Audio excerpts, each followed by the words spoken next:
오늘 우리에게 주신 말씀 야고보서 4장 11절에서 17절 말씀입니다. 함께 봉독하겠습니다. 형제들아 서로 비방하지 말라. 형제를 비방하는 자나 형제를 판단하는 자는 곧 율법을 비방하고 율법을 판단하는 것이라. 내가 만일 율법을 판단하면 율법의 준행자가 아니요 재판관이로다. 입법자와 재판관은 오직 한 분이시니 능히 구원하기도 하시며 멸하기도 하시느니라. 너는 누구이기에 이웃을 판단하느냐? 들으라. 너희 중에 말하기를 오늘이나 내일이나 우리가 어떤 도시에 가서 거기서 1년을 머물며 장사하여 이익을 보리라 하는 자들아. 내일 일을 너희가 알지 못하는도다. 너희 생명이 무엇이냐? 너희는 잠깐 보이다가 없어지는 안개니라. 너희가 도리어 말하기를 주의 뜻이면 우리가 살기도 하고 이것이나 저것을 하리라 할 것이거늘. 이제도 너희가 허탄한 자랑을 하니 그러한 자랑은 다 악한 것이라. 그러므로 사람이 선을 행할 줄 알고도 행하지 아니하면 죄니라. 아멘. 이 시간 판단하지 말라라는 제목으로 신승미 전도사님께서 나오셔서 말씀 전해 주시겠습니다.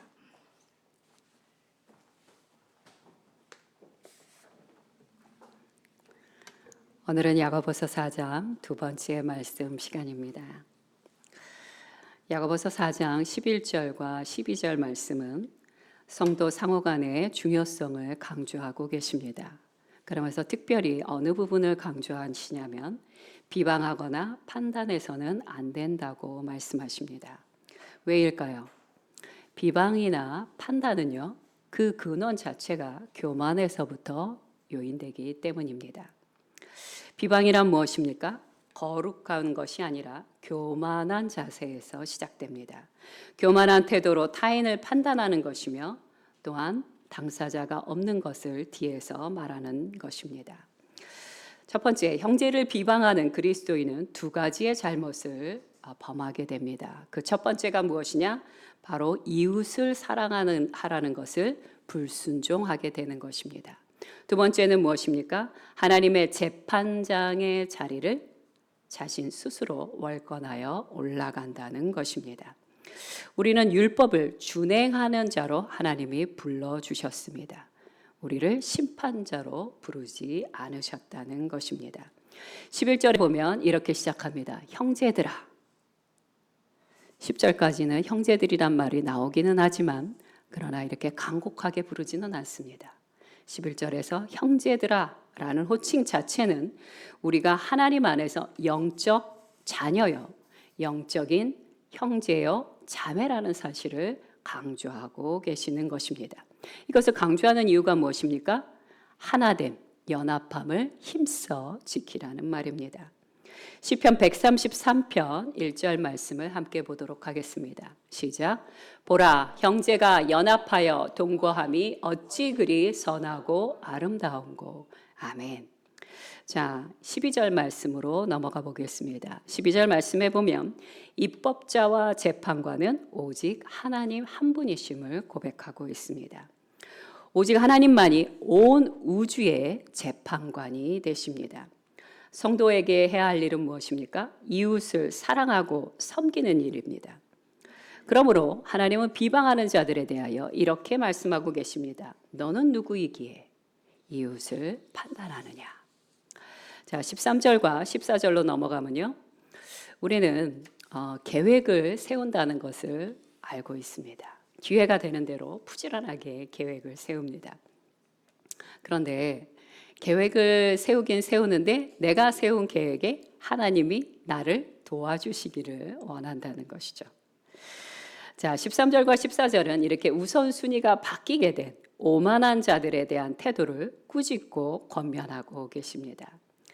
예를 들어 그 당시에는요, 돈을 벌러 간다는 것은 위험을 감수하는 일이었습니다. 왜요? 돈을 많이 벌었어요. 그런데 먼 길을 오다 보면 강도들에게 그것을 빼앗기고 돈만 빼앗기는 것이 아니라 목숨까지도 빼앗길 수 있었습니다. 그래서 그 당시 사람들은 농사 짓는 것이 더 안전한 일이고 장사를 하는 것은 더 위험한 일이었습니다. 그렇지만 그 리스크를 감당하는 것만큼 돈을 벌 수 있는 확률은 더욱더 높았다는 것입니다. 자, 이렇게 해서 장사를 많이 한 사람일수록 큰 부자가 되었어요. 근데 장사를 해서 큰 부자가 되다 보니까 이 사람이 그리스도인인데 하나님을 섬기는 것보다 돈 버는 일에 더 열중을 하게 되는 것입니다. 자, 그래서 하나님을 배제하고 자신의 돈 버는 일, 장사하는 일에만 온통 계획을 세우는 이런 사람들에 대하여 권면하고 경계하고 있습니다. 뭐라고 말씀하십니까? 4장 14절 말씀을 한 번 더 보도록 하겠습니다. 시작. 내일 일을 너희가 알지 못하는도다. 너희 생명이 무엇이냐? 너희는 잠깐 보이다가 없어지는 안개니라. 잠언 27장 1절 말씀도 함께 보겠습니다. 시작. 너는 내일 일을 자랑하지 말라. 하루 동안에 무슨 일이 일어날는지 내가 알 수 없음이니라. 못함은 구하지 아니하기 때문이요. 자, 이 잠언 말씀도 그렇고 야고보서 4장 14절 말씀도 우리의 생명이 오늘은 있지만 내일은 어떻게 될지 너희가 장담할 수 없다고 말씀하고 계십니다. 우리가 살면서 두 가지를 종종 잊어버릴 때가 있습니다. 첫 번째는 무엇입니까? 내일 일을 모른다는 것을 잊어버립니다. 그냥 당연히 내일은 오는 것이고 오늘 이렇게 평안했으니 내일도 평안할 것이다 라는 착각 속에 살아간다는 것이죠.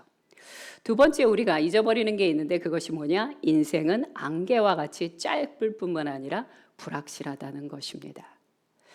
제가 이렇게 인생을 쭉 살아보니까 정말 눈 깜짝할 사이에 세월이 가는 것을 느낍니다. 물론 어떤 분들은 천천히 간다고 느끼실 수도 있지만 아닙니다. 세월은요 정말 빨리 가게 됩니다. 그래서 어떤 방향을 정하느냐가 정말 중요하다고 생각이 됩니다.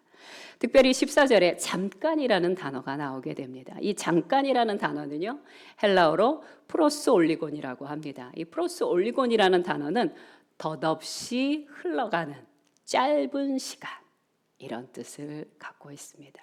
그냥 짧은 시간이 아니에요. 덧없이 흘러가는 짧은 시간이라는 뜻입니다. 성경에는 이와 같은 것을 묘사하는 다양한 표현들이 있습니다. 예를 들어 시편 39편에는 인생이 손의 넓이만큼밖에 되지 않는다라고 그렇게 말씀하십니다. 또 시편 73편 20절에는요. 인생은 하룻밤의 꿈과 같다라고 표현하시고요. 그리고 시편 102편에는 기울어지는 그림자와 같다. 여러분 그냥 그림자도 아니에요. 이미 기울어졌어요. 잠시 후면 사라지게 되는 것입니다. 또 우리가 잘 아는 것처럼 꽃과 풀과 같이 금방 시드는 인생이라고도 표현을 하고 계십니다. 자, 이런 인생의 짧고 그리고 불확실하다는 사실을 인정해야만 하는 것입니다. 이것을 인정하는 그리스도인들만이 하나님께 의지하게 되어 있는 것이죠. 내가 장황하게 어떤 계획을 세우는 것이 아니라 그 계획을 세우기 전에 먼저 주께서 나를 향하신 뜻이 무엇인지, 나를 어떤 부르심으로 불러주셨는지, 나에게 이곳을 가라고 하시는지, 저곳을 가라고 하시는지 그 뜻을 겸손히 엎드려 들어야 한다는 것입니다. 그리고 그것이 결정이 되고 나면 그 다음에 나의 행보가 한 걸음씩 나아가는 것입니다. 자, 하나님은요, 우리가 계획을 세우는 것을 싫어하실까요? 아니요, 그럴 리가 없습니다. 하나님은요, 우리가 계획을 세우는 걸 좋아하십니다. 그것은 마땅히 우리가 해야 하는 일이에요. 그런데요, 목표와 계획을 세우되 먼저 해야 될 게 무엇이냐? 하나님께 기도해야 한다는 것입니다. 자, 그럼 우리는 어떤 태도로 살아가야 하는 것일까요? 야고보서 4장 15절은 뭐라고 이야기하십니까? 함께 보겠습니다. 시작. 너희가 도리어 말하기를 주의 뜻이면 우리가 살기도 하고 이것이나 저것을 하리라 할 것이거늘. 여기서 핵심은 무엇입니까? 주의 뜻이면. 구원받은 그리스도인에게서 가장 중요한 것은요, 내가 안정적인 재정을 갖는 것이 아니고요. 그거보다 더 중요한 것은 무엇이냐? 하나님이 오늘 나를 향하신 뜻이 무엇이냐는 것이에요. 그것을 확보하는 것이, 내 1년을 하나님이 어떻게 살기를 원하는지, 내 이 한평생을 어떻게 살기를 원하시는지, 그것을 아는 것이 그 어떤 것보다도 우선이 되어야 한다는 것입니다. 우리는 하나님의 뜻 안에서 계획이 세워져야 됩니다. 잠언 16장 3절 말씀으로 확인해 보겠습니다. 시작. 너희 행사를 여호와께 맡기라. 그리하면 내가 경영하는 것이 이루어지리라. 우리의 모든 행사를 여호와 하나님의 주권 앞에 맡겨야만 하는 것이에요. 내가 계획했으니 내 마음대로, 하나님은 내 계획을 그저 따라만 주시고 도와만 주셔야 하는 어떤 보조자의 역할이 아니라는 것이, 주인은 누구시라고요? 여호와 하나님이십니다. 나를 향하신 하나님의 목적과 계획을 들으셨습니까? 확신하십니까? 그러면 그대로 행하시면 되는 것입니다. 자, 하나님의 뜻을 들을 때 그러면 어떻게 해야 될까요? 여러분은 잘 알고 계실 거예요. 그냥 가만히 있어야 할까요? 하나님이 명확하게 내게 어떻게 무엇을 하라고 말씀하실 때까지 가만히 있어야 하는 걸까요? 그럴 리가요. 우리는 하나님의 뜻을 찾는 큰 방향성 안에서 배우고 익혀야 합니다. 왜요? 하나님이 세상에 주신 수많은 지식과 그리고 그 지혜들도 누가 주신 거라고요? 하나님이 주신 거예요. 그것을 가르치시는 교수님이 예수 그리스도를 믿거나 안 믿거나 관계없이 그 아름다운 지식과 그 아름다운 경험들은요, 누가 주셨다고요? 하나님이 주신 것입니다. 그러므로 우리는 세상에 있는 수많은 지식들에 대하여 배우고 익히는데 힘써야 됩니다. 왜 배우고 익혀야 됩니까? 그 모든 지식을 통하여 하나님의 뜻을 찾아가는 것이에요. 큰 방향성은 하나님의 뜻 가운데 있지만 구체적이고 세부적인 것들은 이미 하나님이 주신 그 지식들을 통하여 우리는 삶의 적용점을 한 걸음 한 걸음 그렇게 나아가야 하는 것입니다. 자, 이렇게 행할 때 주의사항이 하나 있습니다. 그 주의사항은 뭐냐면 하나님의 뜻을 구하는 것처럼 하면서 사실은 나의 이기적인 뜻을 성취하려고 합리화하지 말아야 한다는 것이에요. 자, 우리나라는 이 택배 문화가 정말 잘 발달된 배달의 민족이 맞습니다. 자, 그런데 우리가 쇼핑을 해서 택배가 왔어요. 그럼 이제 택배를 뜯어봅니다. 뜯어봤더니 내가 원했던 바로 그 물건이 아니에요. 그럼 우리 어떻게 합니까? 반품을 하죠. 저도 반품 자주 합니다. 그런데 하나님의 뜻을 이렇게 쇼핑하듯이 반품하듯이 하는 분들도 있다는 것이에요. 아니요. 하나님의 뜻을 구하고 하나님의 뜻을 알았습니까? 명확히 알았습니까? 근데 그 뜻이 내가 원하는 방식이 아니에요. 내 취향이 아니에요. 그런 경우 많습니다. 그러면 사람들이 자기가 기준이 되어 선별하려고 합니다. 이건 이래서 내가 할 수가 없어. 이거는 이래서 내가 할 수가 있어. 이게 아니라는 거죠. 하나님의 뜻을 구했고 하나님의 뜻이 내게 임하였다면 그것이 나에게 이해가 되건 이해가 되지 않건 상관없이 무조건 순종해야 한다는 것이에요. 이것이 바로 우리가 해야 하는 일이에요. 그거를 다른 말로 표현하면 뭐라고 표현하냐면요, 종의 마음이라고 표현합니다. 종의 마음 하면 딱 떠오르는 분이 계실 거예요. 예수 그리스도십니다. 예수 그리스도의 마음, 그 예수 그리스도의 종된 마음을 가진 자들은요, 그 삶의 태도와 생각과 모든 것이 시간이 지나면 지날수록 점점 그리스도화 되어가는 것입니다. 자, 하나님은요, 우리 연약한 우리가 어떤 일을 행할 때, 주님의 말씀을 행할 때 기뻐하십니다. 그런데요, 우리가 성도로서 주의해야 될 게 또 있는데 그건 뭐냐면 내가 뭔가를 행하는 것보다 하나님이 더 중요하게 보시는 게 있어요. 그게 뭘까요? 우리의 마음의 동기와 태도입니다. 많은 분들이 내가 하나님의 뜻을 행하려고 했는데 그게 실패로 결과가 나타나는 경우들이 있어요. 그럴 때 하나님 앞에 몹시 죄송하게 생각합니다. 미안하게 생각하고 부끄러워합니다. 부끄러워할 필요 없습니다. 하나님 이미 알고 계세요. 우리가 얼마나 연약한 자인지, 실수가 많은 자인지 주님은 잘 알고 계세요. 그런데 그 하나님께서 더 중요하게 보는 건 뭐라고요? 우리의 마음과 동기의 태도입니다. 자, 예를 들어 드리도록 하겠습니다. 남유다의 왕 아마샤는요, 한순간에 하나님의 은총을 잃어버리게 됩니다. 왜 잃어버렸는지 말씀을 통해서 확인해 보겠습니다. 역대하 25장 2절 말씀입니다. 시작. 아마샤가 여호와께서 보시기에 정직하게 행하기는 하였으나 온전한 마음으로 행하지 아니하였더라. 와, 여러분, 행했어요. 분명히 성경에 정직하게 행했어요. 근데 하나님께서 그에게서 은총을 싹 걷어가십니다. 이유가 뭐예요? 그의 마음의 동기가 온전하지 않았기 때문이에요. 하나님은 순종하다가 넘어진 우리를 어여삐 보십니다. 그런데 내가 이를 아무리 완벽하게 다 이루어 놨다 하더라도 그 마음의 동기가 잘못되어 있으면요, 받지 않으십니다. 이것이 우리가 반드시 기억해야 될 일이에요. 먼저 점검해야 될 것은 무엇이냐? 내 마음의 동기와 태도입니다. 그 다음에 순종하는 삶이라는 것이에요.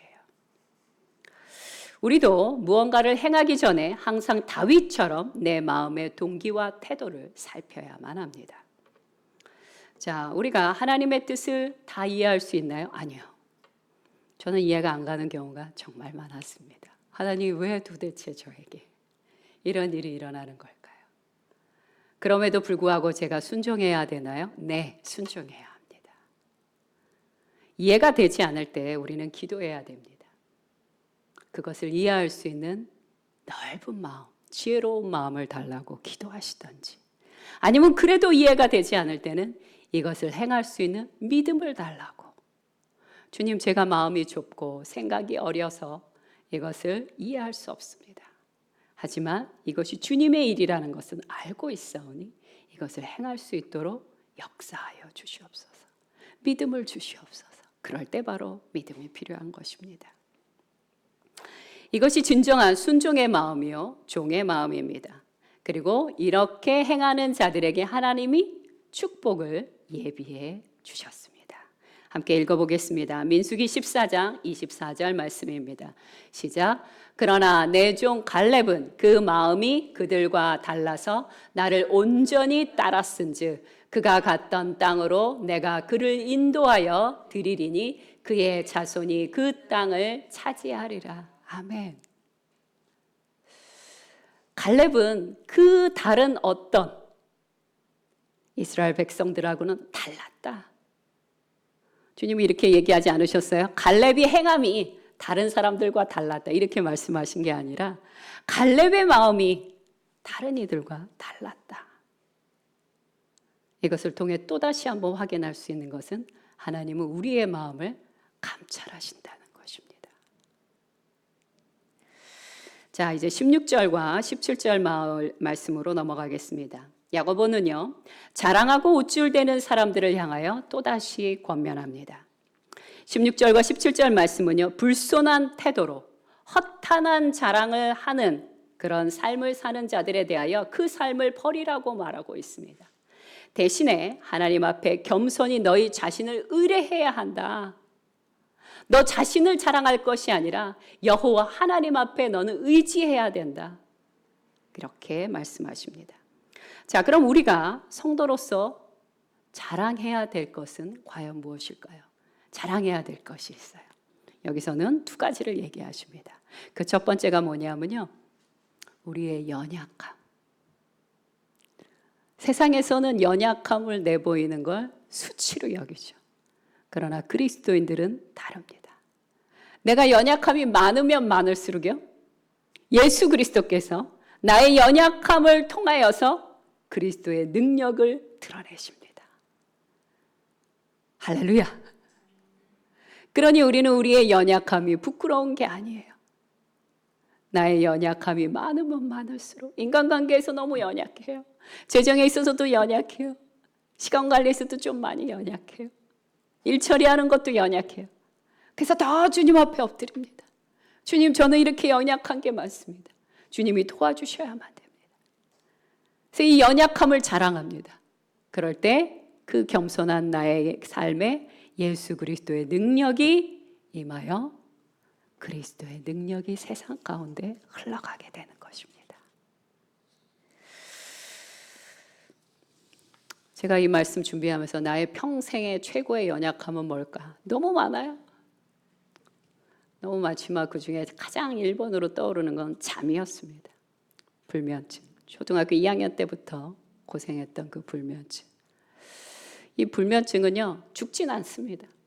불면증 때문에 죽었다는 사람 봤습니까? 안 죽습니다. 근데요, 잠을 못 잔다는 건 너무 공고한 일입니다. 그래서 이 불면으로 고생하시는 분들은 예민하고 성격도 나빠집니다. 혹시 제게서 나쁜 부분이 보인다면 저것 때문에 그렇구나 이해해 주시기를 바랍니다. 그거 말고도 저는 연약함이 많아요. 근데 그 불면의 연약함 때문에 저는 저녁마다 주님 앞에 기도했습니다. 주님, 오늘 밤은 잠을 잘 자게 도와주세요. 언제부터? 초등학교 2학년 때부터. 근데 그 기도의 응답이 50이 한참 넘은 다음에 응답이 되고 있는 것 같아요. 지금은 어쩌다 한 번씩 잠을 못 자지 예전에 비하면 너무너무 잠을 잘 자게 돼서 너무 감사합니다. 아니, 잠을 잘 자는 건 당연하지. 이렇게 생각하는 분 계시겠지만 제게는 그렇지가 않습니다. 저는 주님의 은혜가 있어야만 잠을 잘 잘 수 있는 사람입니다. 또 아마 여기 계신 여러분들에겐 또 다른 연약함이 있겠죠. 그리고 그 연약함 덕분에 바로 예수 그리스도의 능력이 흘러가게 되는 것입니다. 자, 사도 바울의 자랑을 한번 들어볼까요? 고린도후서 12장 9절부터 10절까지의 말씀입니다. 시작. 나에게 이르시기를 내 은혜가 내게 족하도다. 이는 내 능력이 약한 데서 온전하여 짐이라 하신지라. 그러므로 도리어 크게 기뻐함으로 나의 여러 약한 것들에 대하여 자랑하리니 이는 그리스도의 능력이 내게 머물게 하려 함이라. 그러므로 내가 그리스도를 위하여 약한 것들과 능력과 궁핍과 박해와 공고를 기뻐하노니 이는 내가 약한 그때의 강함이라. 아멘. 사도 바울의 고백이 가슴을 파고듭니다. 이것이 바로 우리가 자랑해야 될 몫이에요. 두 번째 우리가 자랑해야 될 것이 있죠. 구원의 십자가를 자랑해야 합니다. 갈라디아서 6장 14절 말씀입니다. 시작. 그러나 내게는 우리 주 예수 그리스도의 십자가 외에 결코 자랑할 것이 없으니 그리스도로 말미암아 세상이 나를 대하여 십자가에 못 박히고 내가 또한 세상을 대하여 그러하니라. 아멘. 우리는 우리의 연약함을 통하여 예수 그리스도의 능력이 흘러감과 두 번째, 예수 그리스도의 십자가를 평생 동안 자랑하며 살아야 하는 것입니다. 17절에서 뭐라고 얘기하십니까? 그러므로 사람이 선을 행할 줄 알고도 행하지 아니하면 죄니라. 이렇게 마무리를 하고 계십니다. 우리는요, 먼 미래를 계획하기 이전에 현재 해야 할, 현재 하나님이 내게 맡겨주신 그 책임과 의무를 다하는 것이 선한 일입니다. 아까도 그런 질문 드렸죠? 내가 하나님의 뜻을 알 때까지 내가 무엇을 해야 될까요? 가만히 있어야 된다고요? 아니라고 했죠. 여기 또 하나의 대답이 나오고 있는 것입니다. 내가 아직 하나님의 뜻이 무엇인지 아직 명확히 몰라요. 하지만 내가 오늘 해야 할 일은 알고 있습니다. 내가 오늘 해야 될 일은 무엇이에요? 내가 부모면 부모답게, 내가 직장인이면 직장인답게, 성도면 성도답게, 자녀면 자녀답게 마땅히 내가 해야 할 일을 행하는 것이 하나님 보시기에 선한 일입니다. 만약 미래의 일이나 과거의 일에 매여서 오늘 해야 할 일을 하지 않는다면 성경은 뭐라고 이야기하시냐면요, 죄라고 말합니다. 죄 중에 어떤 죄에 속하게 될까요? 게으른 죄. 태만한 죄에 속합니다. 예수님은요, 한 달란트를 받아서 땅에 묻어두었던 종에 대하여 뭐라고 얘기하십니까? 악하고 게으른 종이라고 책망하십니다. 주인이 그에게 왜 한 달란트를 주었습니까? 밖에 나가서 장사하라고, 일하라고 그렇게 한 달러를 주었어요. 한 달란트를 줬는데 그 종은 어떻게 했습니까?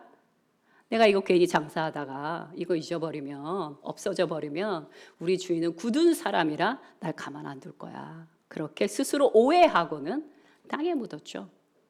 그랬더니 주인이 돌아와서 뭐라고 얘기합니까? 이 악한 종아, 네가 정말 그렇게 생각했다면 차라리 이자를 주는 사람에게 그 돈을 빌려줘서 내게 이자라도 받게 하는 것이 옳지 않았느냐 라고 그렇게 말했습니다. 이 게으르고 악한 종이 행한 악이 무엇입니까? 주인의 뜻이 아닌 자기의 뜻대로 행했다는 것이에요. 이것이 최고의 악한 죄입니다. 기독교 안에서 가장 위험한 사람은 누구일까요? 하나님의 뜻은 이쪽인데 자기가 원하는 길로 열심히 가는 사람들입니다. 위험합니다. 그는 원래 하나님의 뜻대로 살았어야 되는데 하나님의 뜻이 아니라 자신의 뜻대로 열심히 살다가 어느 날 깊은 후회와 절망과 낙담 가운데, 자신만 그러는 게 아니죠. 자신과 가까운 사람들까지도 그런 절망 가운데 끌고 내려가기 때문에 위험하다는 것입니다. 그러므로 우리는 하나님의 뜻을 그 어떤 것보다 우선순위로 잡아야 합니다. 하나님의 뜻이란 무엇일까요? 아실 겁니다. 여호와 하나님을 예배하고 경배하는 것입니다. 그리고 예수 그리스도의 십자가를 자랑하고 복음을 전하는 일입니다. 주님이 내게 주신 가까운 가족과 이웃을 섬기고 돕는 것입니다. 그렇게 하루를 마감하며 내일을 기대하며 잠자리에 눕는 것이 바로 우리가 해야 할 일이라는 것이에요. 영국에 리차드 그린햄이라는 목사님이 계셨습니다. 이분은요, 1570년에서 1590년까지 20년 동안 영국의 케임브리지라는 북쪽에 있는 작은 아주 깡시골 마을에서 사역을 하셨던 분이셔요. 그는 매일 새벽 4시에 일어나 시골 사람들을 섬겼습니다. 이른 새벽 설교를 마치고 밭으로 나간 다음에 농부들과, 믿지 않는 농부들이지만 그들과 함께 이야기를 나눴어요. 삶을 나눴어요. 그리고 그분은 규칙적으로 기도했고, 그리고 사람들을 열심히 방문했습니다. 또 사람들과 함께 눈물을 흘리고 기뻐하기도 했어요. 흉년이 되면 좀 이렇게 공부를 하지 않은 농부들이었기 때문에 그 가난한 사람들과 그 무지한 사람들을 위하여 어떻게 하면 훨씬 더 부유하게 살지를 연구하고 도와주던 그런 아주 성실하신 목사님이셨습니다. 또한 그분은요, 죄수들에게 아무 대가 없이 돈을 내어주고 그리고 방문하고 그들을 섬기는 일에도 최선을 다했습니다. 리차드 그리햄 목사님은요, 그것만 행한 것이 아니라 예수 그리스도의 인격을 담기 위하여 평생을 노력하신 분이에요. 주님의 인격을 담기 위해서 정말 그 성품을 따라 행하기 위해 애쓰셨던 분입니다. 그러다 보니까 영국 전체에 이 목사님에 대한 소문이 쫙 퍼졌어요. 그래서 영국 전체에서 정말 이렇게 위대하신 분이 우리 동시대에 살고 있구나. 그래서 많은 젊은이들이 와서 이분과 함께 식사를 하기 원했고, 차를 마시기를 원했고, 이분의 삶을 옆에서 엿보기를 원했습니다. 본받기를 원했던 거예요. 그런데요, 이 리차드 그리햄 목사님의 이런 열정과 헌신에도 불구하고 그 깡 시골촌에서 섬겼던 20년 동안의 교회 사역의 열매는요, 딱 한 가정밖에 없었다고 합니다. 당시 청교도 목사님들은 이렇게 말했습니다.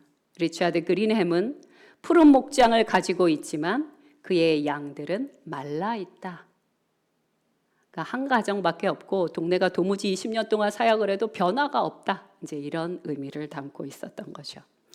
그가 사역했던 곳의 사람들은 무지했고 고집스러워 약간의 영적 진보도 보이지 않았습니다. 않았기 때문입니다.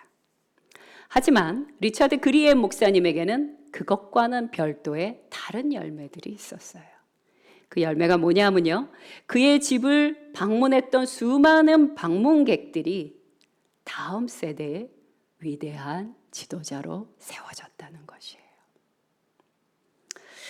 만약 제가 리차드 그리엠 같은 목사님 같은 그런 정말 아주 척박한 곳에서 사역을 했다면요, 저는 아마 2년도 버티지 못했을 것 같아요. 20년은커녕 2년도, 1년도 버티기 어려웠을 것입니다. 왜요? 우리는 우리가 사역한 것만큼 열매가 드러나고 뭔가 선한 것이 보이기를 원하기 때문이죠. 네, 리차드 그리엠 목사님은 어떠셨어요? 자신의 사역지에서 열심히 수고하고 했음에도 도무지 아무 열매가 나타나지 않아요. 그럼에도 불구하고 그 자리를 묵묵하게 20년 동안 지킨 것이에요. 바로 이것이 하나님의 뜻입니다. 그분은 이미 영국 전체에서 너무 유명한 목사님이라 아마 다른 교회에서도 초빙을 했을 거예요. 다 거절하죠. 아닙니다. 제가 섬겨야 될 곳은 이곳입니다. 그분이 은퇴하는 그날까지 그분은 한 곳에서 계속해서 섬겼어요.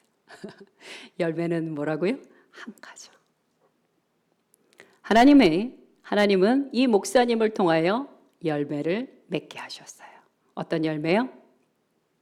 교회의 부흥이 아니라 다음 세대의 위대한 지도자들을 만드는 그런 열매를 갖게 하신 것입니다. 우리는 하나님의 뜻대로 인생을 살아가고 있을까요? 여러분 스스로 여러분 자신에게 대답해 보시기 바랍니다. 저도 대답하겠습니다. 예. 조심스럽지만 저는 예라고 대답하겠습니다. 저도 34년 동안 사역을 해왔습니다. 그리고 21년 동안 담임을 해왔습니다. 그 많은 세월 동안 열매가 있었냐고요? 예, 있습니다. 열매가 없는 것도 있나요? 예, 열매가 없는 것도 있습니다. 열매가 있건, 열매가 풍성하건, 혹은 열매가 보이지 않건, 초라하건, 하나님이 있으라고 하는 그 자리, 줄로 금구어진 그 영역을 신실하게 지키는 것, 그것이 바로 우리가 해야 할 하나님 안에서의 선한 일입니다. 주님이 부르시는 그날까지 하나님의 뜻 안에서 순전하게 순종하는 저와 여러분 되기를 간절히 소망합니다. 함께 기도하겠습니다.